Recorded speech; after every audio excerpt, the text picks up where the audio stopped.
but you've got to know what forms you're going to need. On the copy machine, downstairs, let's see. Valerie? Yes, sir. Did you make copies of the contract packets that I suggest? That should have everything on there. Right, residential contract. And Residential listing. Mm-hmm. This is the primary list of the residential purchase and sale. I want you to make a copy of that for everybody.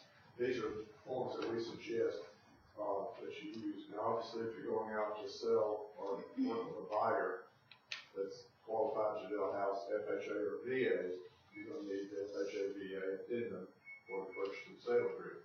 If you're going to work with somebody that's going another route, then you don't need that addendum right there. So keep that in mind. Find out how your buyer is going to buy the house, talk to the loan officer, make sure you have a full understanding which way they're going to go and have the appropriate forms for that.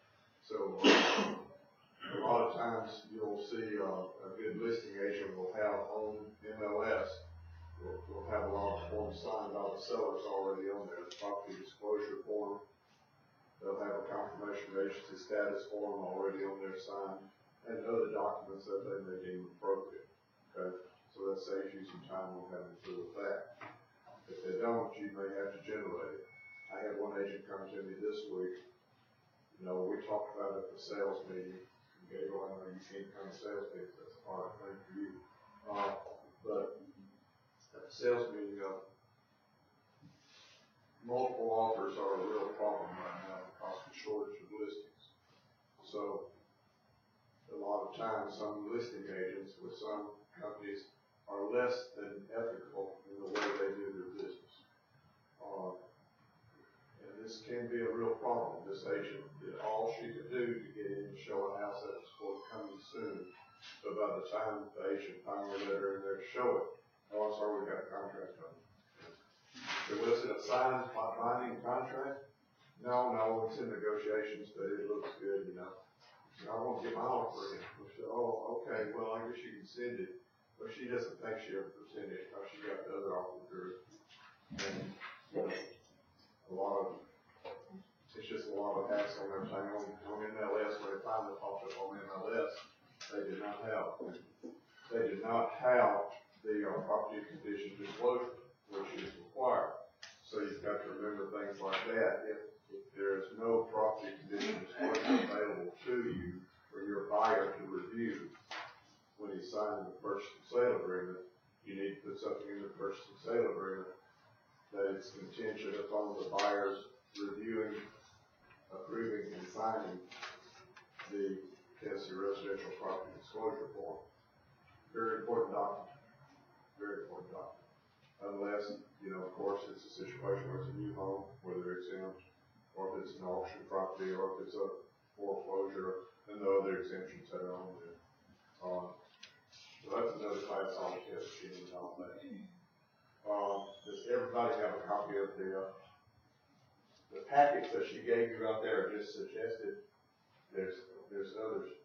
You know, the main ones over here is the residential listing and the residential contract purchase and sale. And these are just the forms that you need to think about. Do I need these forms or not when you're doing your transaction? If you fail to get a form, sometimes you have to go back and get it signed, which can be a little embarrassing. Plus, if you get all the way up there and you turn it in and you don't have forms, the staff will let you know. But if you get all the way to closing and you still don't have the appropriate forms that we have, we're not going to pay you until we get the forms in. That's the only way I can get you to go get the forms. We rarely have a problem with that. Most all of our agents are very diligent. They know what they need to do to get it done. In the rare case we have somebody, well, I send it to them, or I send it to the other realtor and they won't return it or something, you know, and then they let it slide.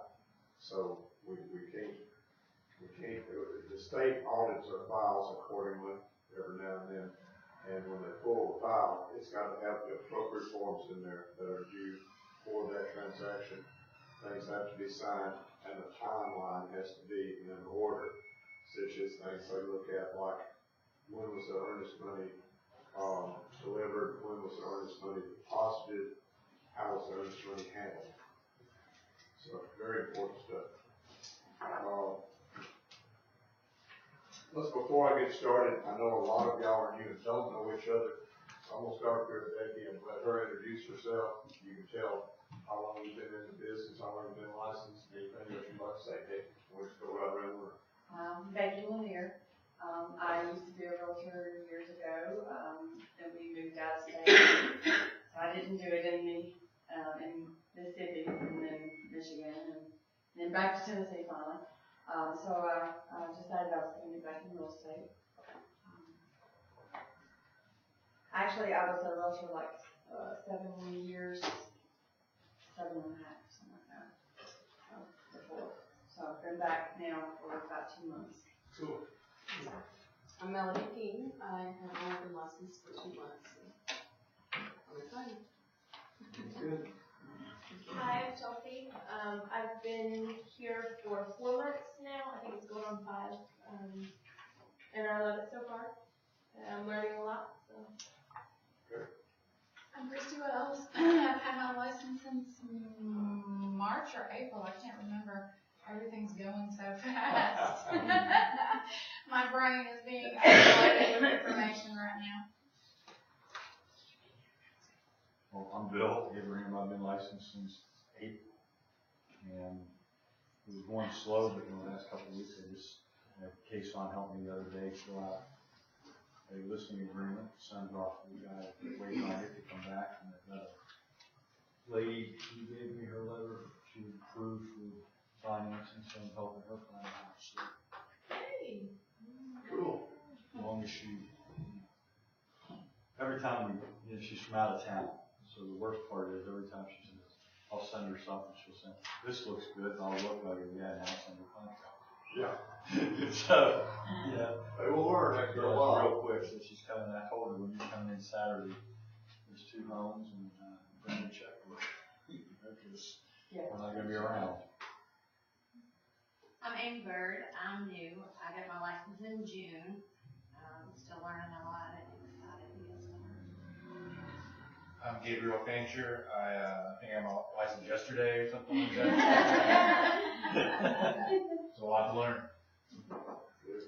I'm Stephen Wilson. I just became active on Monday, so I'm excited to get going. I'm Jeannie Harris. I just got my license and I'm here. I'm Cassandra Wilson. I had my license since March. So it feels like longer because I've been around my husband doing his stuff for a while. And it just kind of made me start doing how we're all I'm Karen Claver, and I've been doing this for a couple of months. I'm Clarissa Garner. I guess I've had my license about 3 weeks. Well, no matter, you may be the newest one, you may not. I don't know what, if you are, you won't be that way long. Because so many people come to the pipeline.